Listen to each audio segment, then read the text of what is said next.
Isang di kapani-paniwalang pangyayari ang naganap. Ginang, mali po ba ang edukasyong natanggap namin?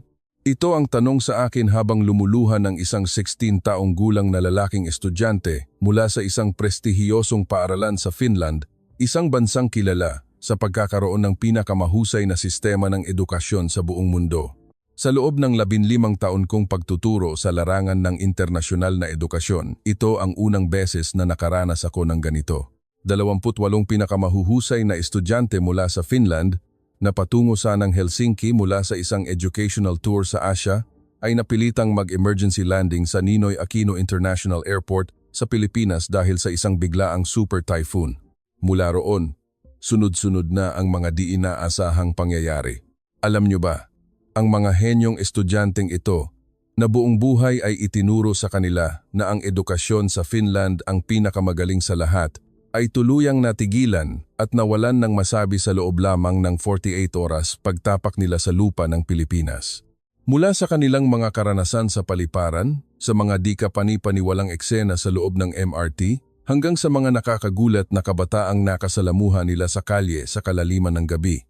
Akala namin, Finland na ang pinakamagaling sa lahat. Pero ang totoong mauunlad na bansa pala ay ang Pilipinas, wika ni Emilia, isang 17 taong gulang na babaeng estudyante sa mga mamamahayag sa kanilang bansa. Ang kanyang nakakagulat na pahayag ay yumanig sa buong komunidad ng edukasyon sa Finland. Ano nga ba ang kanilang nakita sa Pilipinas? Bakit ang mga kabataang ito, na naniniwala lamang sa mga pamantayan ng Nordic, ay biglang nagsimulang humanga sa Pilipinas?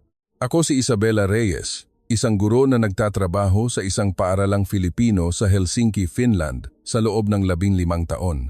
Bilang isang gurong may 15 taong karanasan, personal kong nasaksihan ang kanilang nakakagulat na 48 oras na paglalakbay. Ito ang kuwento. Bago tayo magsimula, kung maaari ay paki-like at subscribe sa channel na ito para mas marami pa tayong maibahaging kwento tungkol sa kadakilaan ng Pilipinas. Nakita ko na ang iba't ibang sistema ng edukasyon sa buong mundo. Ngunit ang naranasan namin noong taglagas sa NAIA ang pinakatumatak sa aking alaala bilang isang guro. Ang mga kasama ko sa araw na iyon ay hindi ordinaryong mga estudyante. Sila ang 28 pinakamahuhusay na mag-aaral mula sa Helsinki International Academy, may edad 20 hanggang 20. Lahat sila ay mula sa mga kilalang pamilya sa Finland, anak ng mga propesor sa universidad, anak ng mga opisyal ng gobyerno, mga anak ng doktor. Sila ang mga piling-piling kabataan na inaasahang mamumuno sa lipunan ng Finland sa hinaharap. Pati ang mga gurong kasama ay mga respetadong individual, pinangungunahan ng aming punong guro, si G. Marcus Laurinen. Lahat sila ay may doctorate degree at mga profesional sa larangan ng edukasyon. Ang layunin ng aming paglalakbay ay bisitahin ang mga institusyong pang-edukasyon sa Timog Silangang Asya upang patunayan ang kahusayan ng edukasyon ng Finland. Ang orihinal na plano ay libutin ang Thailand, Vietnam at Singapore upang pag-aralan ang agwat sa edukasyon ng mga umuunlad na bansa bago bumalik sa Helsinki. Ngunit dahil sa isang biglaang super typhoon, ganap na isinara ang ruta sa Hilagang Pasipiko. Napilitan kaming mag-emergency landing sa pinakamalapit at pinakaligtas na internasyonal na paliparan, ang Ninoy Aquino International Airport. Nag-alala ang mga estudyante. Para sa karamihan sa kanila, ang Pilipinas ay kilala lamang bilang isang bansa ng magagandang beach at mga overseas worker. May ilang nagsabi, hindi pat isa itong bansa kung saan puro memorization lang ang sistema ng edukasyon at medyo napag-iwanan na. Sa kurikulum ng Finland, kapag pinag-uusapan ang mga mauunlad na bansa sa Asia, Singapore ang laging nababanggit. Ang tingin nila sa Pilipinas ay isang bansa na may magigiliw na tao ngunit may lumang sistema ng edukasyon. Pati si G. Laurinen ay nag-aalala noong una. Dahil sa biglaang pagbabago ng schedule, iniisip niya ang abalang idudulot nito sa mga estudyante at kung paano niya ito ipapaliwanag sa kanilang mga magulang. Ngunit habang papalapit kami sa NAIA, isang sitwasyon na taliwas sa aming inaasahan ang nagsimulang maganap. Mabilis at malinaw ang komunikasyon mula sa control tower. Agad silang nag-anunsyo na may inihanda silang special protocol para sa isang grupo ng mga dayuhang estudyante na mag-emergency landing. Higit pa rito, sinabi nilang mayroon silang ground staff na marunong magsalita ng Finnish na naghihintay para sa amin. Ang ganitong antas ng serbisyo ay bihira kahit sa Helsinki Airport. Karaniwan, sa mga ganitong biglaang sitwasyon, minimal na suporta lamang ang natatanggap, ngunit ang paghahanda ng NAIA ay nasa ibang antas. Ang proseso ng paglapag ay perpekto. Tumpak ang paggabay sa eroplano at ang lahat ng paggalaw sa lupa ay tila planado. Para bang isang naka-schedule na flight, lahat ay sistematikong inihanda. Ngunit ang tunay na pagkagulat ay nagsimula pagpasok namin sa terminal ng paliparan. At ang mga mangyayari sa susunod na 48 oras ay ganap na magpapabago sa pananaw sa buhay ng 28 na mahuhusay na estudyanteng ito. Sa sandaling tumapak kami sa terminal ng NAIA, nagbago ang ekspresyon ng mga estudyante. Kahit hating gabi na, ang paliparan ay gumagana na parang araw. Walang tigil ang mga cleaning staff sa paglilinis, may mga empleyado sa mga information desk, at lahat ng pasilidad ay ganap na gumagana. Ito po ba talaga ang isang paliparan sa Asia? Tanong sa akin ni Emilia Virtanen, isang 70 taong gulang na babaeng estudyante. Sa Helsinki Airport kasi, maraming serbisyo ang tumitigil pagkatapos ng 9:00 ng gabi, kaya namangha siya sa 24 oras na serbisyo. Ang paggabay sa amin patungo sa immigration ay kahanga-hanga rin. Sa kabila ng biglaang pagdating ng isang malaking grupo ng mga dayuhang estudyante, hindi natinag ang mga empleyado. Sa halip, agad silang nag-set up ng isang espesyal na linya para sa amin at nagtalaga pa ng isang interpreter na marunong magsalita ng Finnish. Ang pinakanakagulat ay ang serbisyo ng interpreter. Isang staff na may lahing Finnish ang aktwal na nakatalaga at masusing tinanong ang sitwasyon ng mga estudyante upang maibigay ang pinakamainam na suporta. Maging si G. Laurinen ay humanga. Sinasabing kahit sa Helsinki Airport ay mahirap makahanap ng ganitong suporta sa wikang banyaga. Lalo siyang humanga sa paraan ng marahang pagpapaliwanag ng staff. Isinasaalang-alang ang edad ng mga estudyante. Hindi lamang ito simpleng pagproseso ng papeles. Ramdam ang kanilang pagmamalasakit na pag-aani ng loob ng mga nag-aalalang dayuhang mag-aaral. Mabilis din ang mga proseso. Inaasahan namin ang komplikado at matagal na emergency immigration procedures, ngunit lahat ay naging maayos. Ang mga staff ay mabait na tumulong sa pag-fill out ng mga dokumento, kaya hindi kami nahirapan dahil sa language barrier. Lalo kaming namangha nang ialok nilang tutulungan kaming kontakin ang hotel sa Helsinki na orihinal naming tutuluyan. Ang kanilang gabay para sa aming emergency accommodation ay perpekto rin. Nagrekomenda sila ng ilang hotel sa Bonifacio Global City na angkop para sa mga estudyante at idinetalye ang mga katangian at bentahe ng bawat isa. Mas mabait pa sila kaysa sa mga staff ng airport sa Finland, sabi ni Johan, isang 16 taong gulang na lalaking estudyante. Sa mga bansang Nordic, sanay sila sa mga empleyadong episyente ngunit bihirang makaranas ng ganitong kainit na pagtanggap. Nagpatuloy ang aming paghanga sa baggage claim area. Ang mga bagahe ng 28 na tao ay lumabas lahat sa loob ng 15 minuto. Sa isang malaking screen, real-time na ipinapakita ang status ng mga bagahe, kaya alam namin kung aling flight at kailan eksaktong lalabas ang aming mga gamit. Sa Finland, madalas ma-delay ang mga bagahe, kaya humanga ang mga estudyante sa kahusayan. Paglabas namin ng airport, ang sinabi sa akin ni G. Laurinen ay nananatili sa aking isipan. Sa 30 taon kong paglalakbay sa iba't ibang paliparan sa mundo, ito ang unang beses na nakakita ako ng ganito kaperpektong emergency response. Lalo na ang sistema nila na lahat ay inihahanda para hindi maramdaman ng mga pasahero ang anumang pagkabalisa sa gitna ng di inaasahang sitwasyon. Habang nasa bus patungo sa hotel, pinapakinggan ko ang usapan ng mga estudyante at ako mismo ay nagsimulang magkaroon ng bagong pagtingin sa Pilipinas. Sa oras na iyon, hindi ko pa inaasahan kung gaano kalaki ang magiging epekto ng mga susunod na 48 oras sa kanila. Pagsakay namin sa bus patungo sa hotel, nagsimula ang kanilang unang tunay na pagkagulat.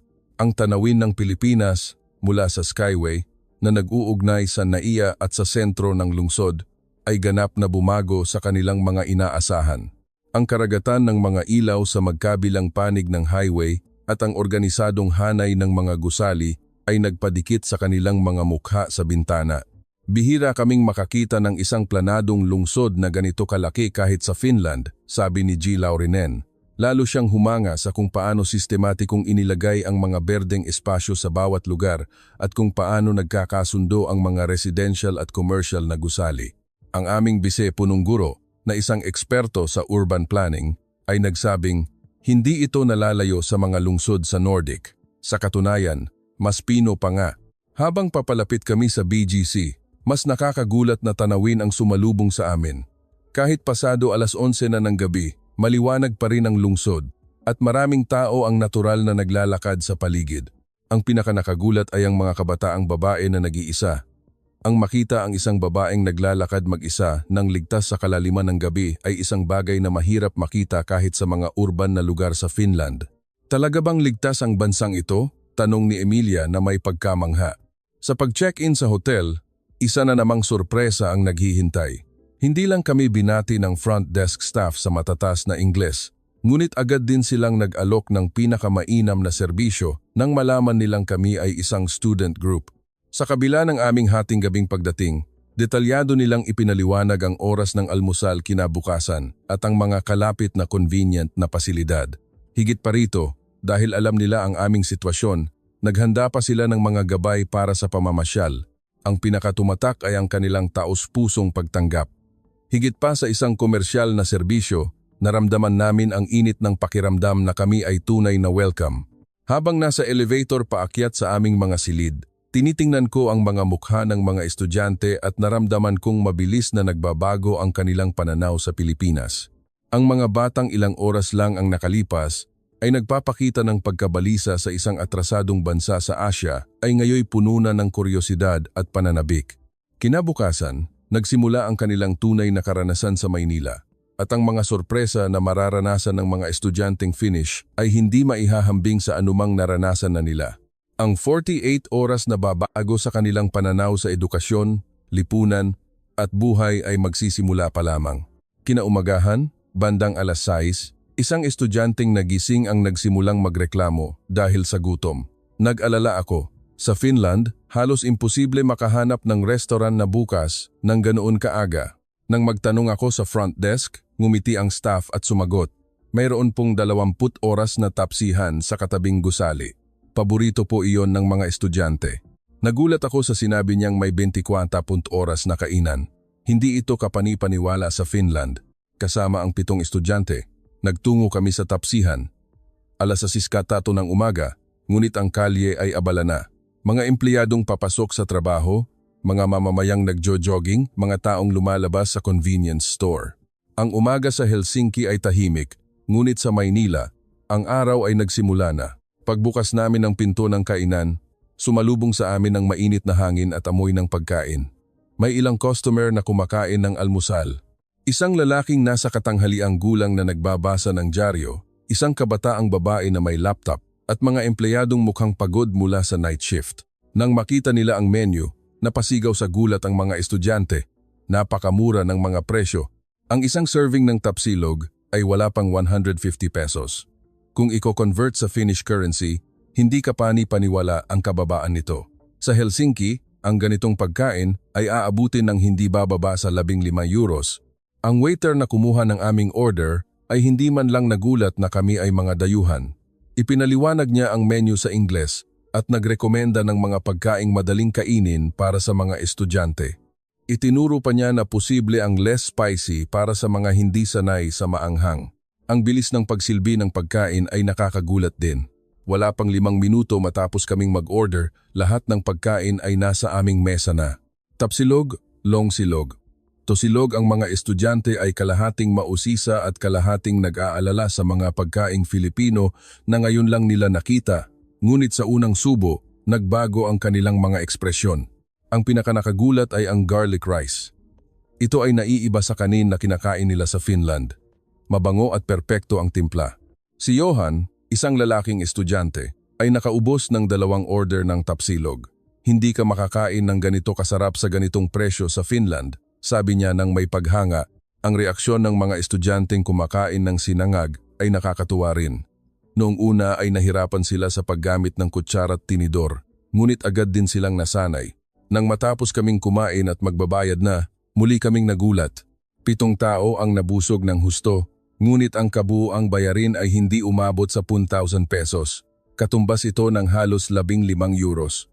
Kung sa Finland kami kumain ng ganito, aabutin kami ng hindi bababa sa 70 euros. Eksaktong kinwenta ng kahera ang aming sukli at sinabing, "Salamat po, balik po kayo." Tinanong pa niya kung nagustuhan namin ang pagkain at nagrekomenda ng iba pang menu. Ang ganitong kabaitan ay bihirang maranasan sa mga restaurant sa Finland. Paglabas namin ng kainan, puro papuri ang mga estudyante. Masarap na ang pagkain, mura pa, at maganda pa ang serbisyo, sabi ni Emilia. Siguradong mamimiss ko ang top silog pagbalik namin sa Finland, sabi naman ng isa pa. Paglabas namin sa kalye, rush hour na. Abala ang mga tao, ngunit nananatili ang kaayusan.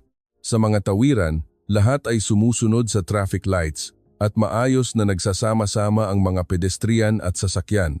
Ito ay kaiba sa magulong umaga sa Helsinki. Pabalik sa hotel, dumaan kami sa isang convenience store dahil gusto ng mga estudyante na bumili ng mga merienda.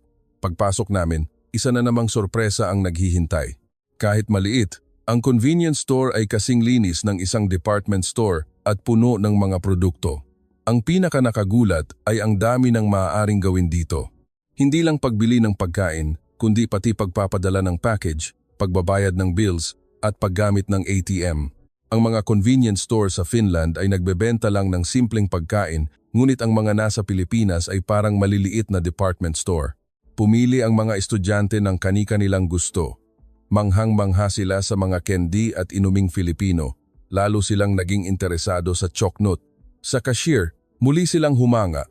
Napakabilis ng proseso at mabait ang staff. Hindi sila nagpakita ng anumang pagkainis sa aming mga dayuhan. Sa halip, binati pa kami sa Ingles at sinabing, "Welcome to the Philippines." Paglabas ng convenience store, sinabi ni Johan, ang Pilipinas ay isang bansang convenient 24/7. Kahit anong oras, makukuha mo ang kailangan mo. Sa Finland, halos lahat ng tindahan ay sarado tuwing linggo, pero iba talaga rito. Pabalik sa hotel, namangharin kami sa kalinisan ng lungsod. Walang kahit isang piraso ng basura. Nakita namin ang mga tagalinis na nagwawalis kahit maaga pa. Ang buong lungsod ay tila isang organismo na gumagalaw ng magkakasama. Sa Helsinki, ang mga tourist spots lang ang malinis, ngunit ang mga residential area ay madalas marumi, pero iba sa Maynila. Pagdating namin sa lobby ng hotel, gising na ang ibang mga estudyante. Tinanong nila kami kung saan kami galing. Nang ikwento namin ang aming almusal, nainggit sila lahat. Sinabi nilang sa susunod ay isama namin sila. At doon nagsimula ang aming unang umaga sa Pilipinas. Sa loob lamang ng ilang oras, ganap na nagbago ang ekspresyon ng mga estudyante. Ang dating puno ng pagkabalisa ay napalitan ng kuryosidad at saya. Sa oras na iyon, hindi pa namin inaasahan kung gaano kalaki ang babaguhin ng mga susunod na karanasan sa kanilang mga pananaw. Pagkatapos ng almusal, sinimulan namin ang aming tunay na pagtuklas sa Maynila. Ang aming unang destinasyon ay isang istasyon ng MRT. Gusto kong maranasan nila mismo ang pampublikong transportasyon ng Pilipinas.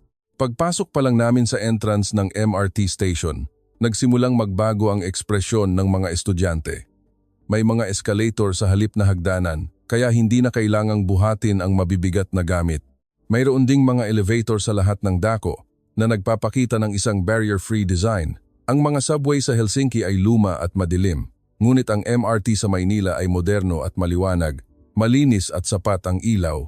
Habang pababa kami, namangha sila sa kalinisan ng istasyon. Ang sahig at pader ay maayos na inaalagaan at walang anumang graffiti o sira. May mga signages sa lahat ng dako na nakasulat sa Filipino at Ingles, kaya madali para sa mga dayuhan na gamitin. Pagdating namin sa platform, rush hour na kaya maraming tao.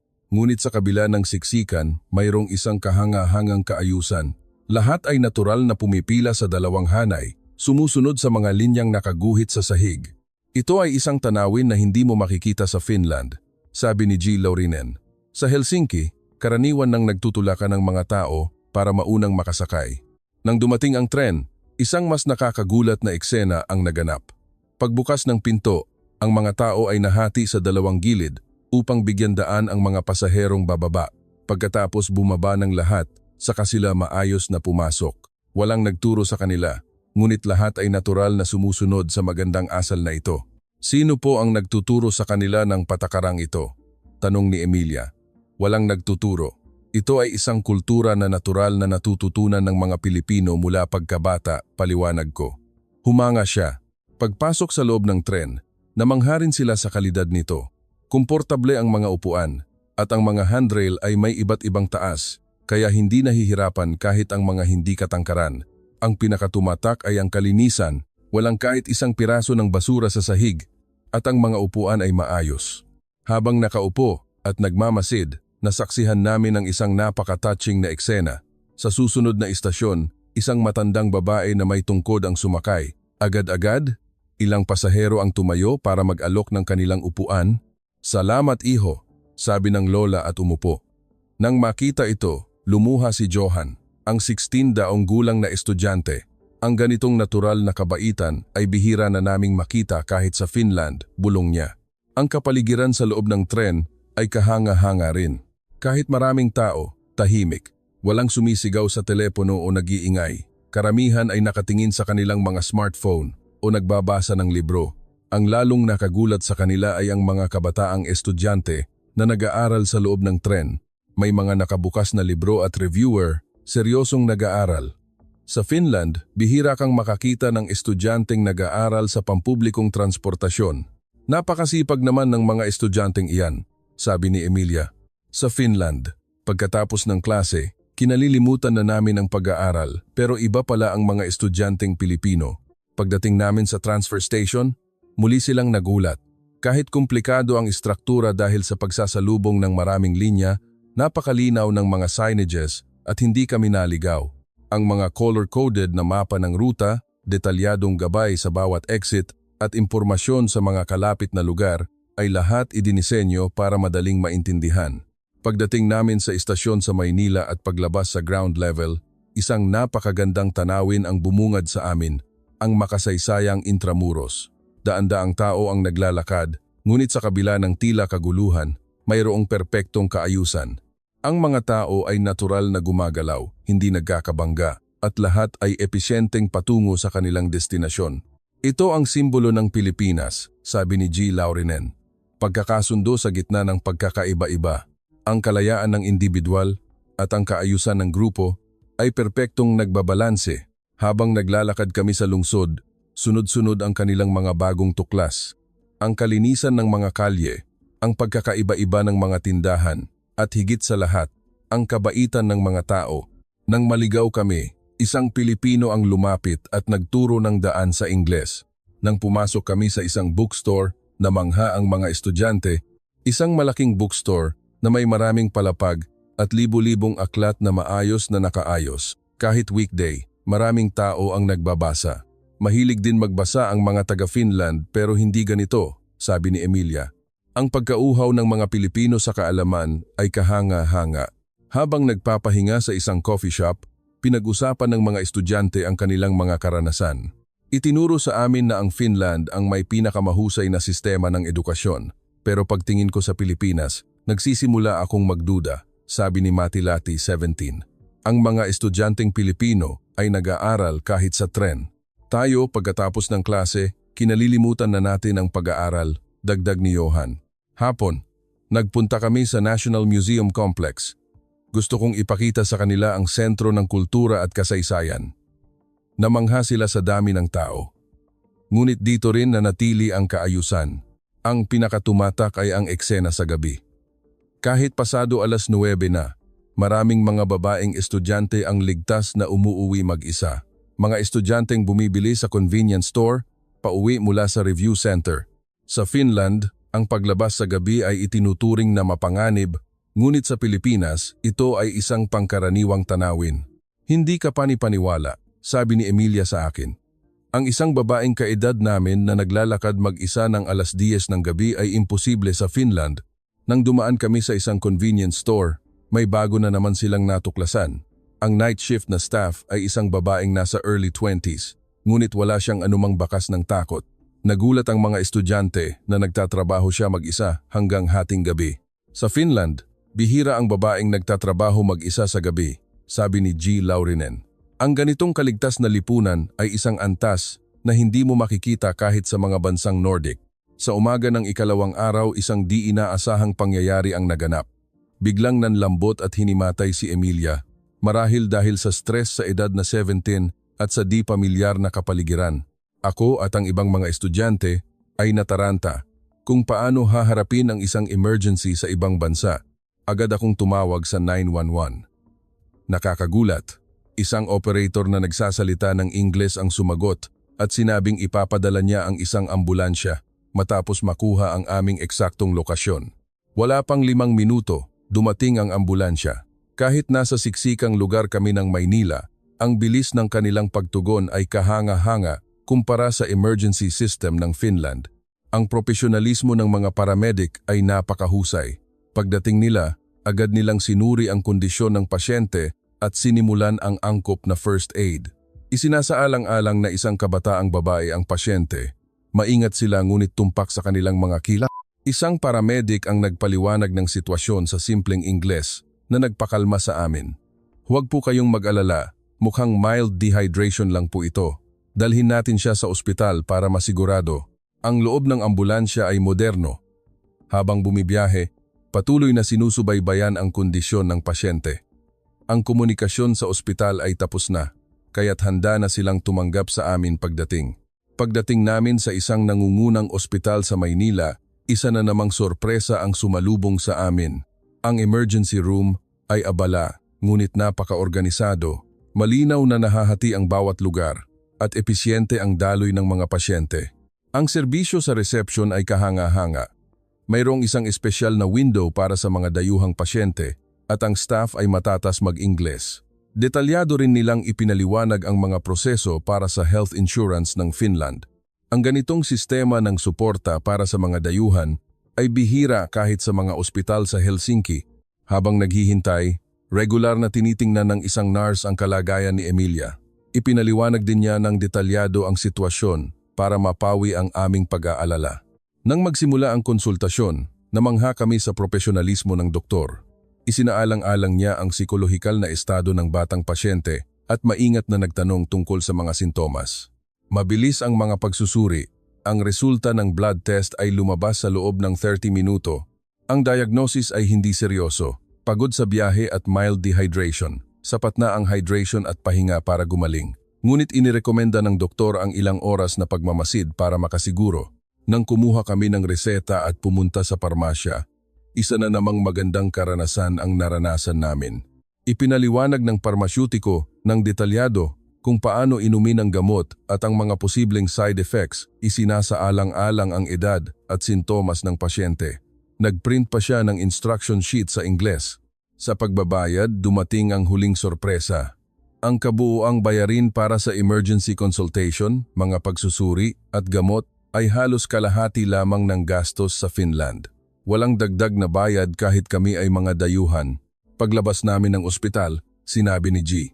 Laurinen, ipinagmamalaki namin ang aming healthcare system sa Finland, ngunit ang serbisyong medikal sa Pilipinas ay pangkalahatang napakahusay, lalo na ang kanilang pag-aalaga sa mga dayuhan at ang episyenteng sistema ay maraming maipagmamalaki. Dahil sa karanasang ito sa ospital, lalong lumalim ang pagtingin ng mga estudyante sa Pilipinas. Naintindihan nila na hindi lang teknolohiya ang maunlad dito, kundi pati na rin ang pagmamalasakit sa kapwa na laganap sa bawat sulok ng lipunan. Hapon, nang gumaling na si Emilia, sinimulan namin ang aming tunay na pagtuklas sa Maynila. Una kaming nagpunta sa business district ng Makati. Habang naglalakad, inoobserbahan ng mga estudyante ang kultura ng mga empleyadong Pilipino. Napakagalang nilang lahat, sabi ni Johan. Kahit abala sila sa trabaho, mabait pa rin silang nagtuturo ng direksyon sa aming mga dayuhan. Nagtanghalian kami sa isang sikat na Filipino restaurant. Humanga ang mga estudyante sa mga chef na naghahanda ng pagkain sa kanilang harapan. Ito pala ang tunay na lutuing Pilipino, sabi ni Emilia. Ibang-iba sa mga pagkaing Filipino na natikman namin sa Finland, ang husay at konsentrasyon ng mga chef ay nagpabilib sa kanila. Naramdaman nila ang dedikasyon sa bawat putahe. Ito ang tinatawag na puso ng mga Pilipinong manggagawa, sabi ng punong guro. Pagkatapos, bumisita kami sa National Museum of Natural History. Habang pinag-aaralan ang pag-unlad ng agham at sining sa Pilipinas, nagsimulang maunawaan ng mga estudyante ang bunga ng sistema ng edukasyon dito. Ang teorya at praktika ay perpektong pinagsama, sabi ni Mati. Gabi, nagpunta kami sa Intramuros para maranasan ang tradisyonal na kulturang Pilipino. Tahimik na humanga ang mga estudyante sa solemne na kapaligiran ng San Agustin Church. Ang modernong teknolohiya at tradisyonal na kultura ay natural na magkasama, sabi ni Emilia. Habang naglalakad, tiningnan nila ang mga tradisyonal na gawang kamay. Nakita nila ang mga artisan na aktwal na gumagawa. At naramdaman nila ang lalim ng kulturang Pilipino. Sa Finland, bihira nang ipasa ng mga kabataan ang mga ganitong tradisyonal na kasanayan, sabi ng punong guro. Gabi, bumalik kami sa aming hotel sa BGC at tinanaw ang city lights. Mula sa rooftop, natulala ang mga estudyante sa tanawin ng Maynila. Hindi ka pani-paniwala na ganito karaming tao ang nakatira sa isang lungsod, pero ganito kaayos, sabi ni Johan.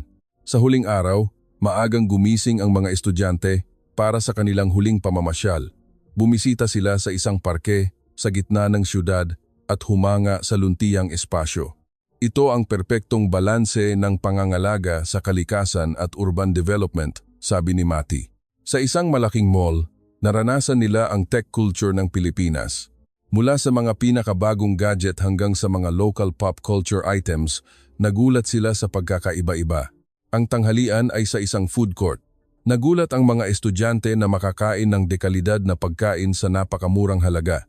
Isang balanse ng kalidad at presyo na imposible sa Finland, sabi ng punong guro. 2:00 ng hapon, oras na para bumalik sa Naya. Habang nasa sasakyan, binalikan ng mga estudyante ang kanilang 48 oras na karanasan. Ganap na nagbago ang aming mga pananaw, sabi ni Johan. Naniwala kaming ang edukasyon sa Finland ang pinakamahusay, pero pagtingin namin sa Pilipinas, nalaman naming napakarami naming dapat matutunan, dagdag ni Emilia. Pagdating sa Naiya, nagpatuloy ang kanilang paghanga. Maging sa proseso ng pag-alis, humanga sila sa magalang na serbisyo ng mga staff. Mula simula hanggang dulo, perpekto ang serbisyo, sabi ni Mati. Habang naghihintay sa gate, tinitingnan nila ang kanilang mga litrato sa Pilipinas. Ipapakita ko ito sa pamilya ko at siguradong ikukwento ko ang tungkol sa Pilipinas, sabi ni Emilia. Gusto kong mag-aral sa Pilipinas sa hinaharap, sabi ni Johan. Nang lumipad ang eroplano at unti-unting lumayo ang tanawin ng Maynila, lumuha ang mga estudyante. Paalam Pilipinas, babalik kami, bulong ng isa. Ako mismo, sa loob ng 48 oras na iyon, ay muling nakilala ang kadakilaan ng Pilipinas. Mula sa aking 15 taong karanasan sa pagtatrabaho sa Finland, masasabi kong espesyal ang sistema ng lipunan at ang kabutihan ng puso ng mga Pilipino. Pagdating sa Helsinki, agad na ikinuwento ng mga estudyante ang kanilang karanasan sa kanilang mga pamilya at kaibigan. Nagulat ang mga magulang na sumundo sa kanila sa kanilang pananabik. Itay, napakagandang bansa pala ng Pilipinas, sabi ni Emilia sa kanyang ama. Ibang-iba sa mga natutunan namin, sabi ni Johan. Isang linggo pagkatapos bumalik, isang malaking pagbabago ang nangyari.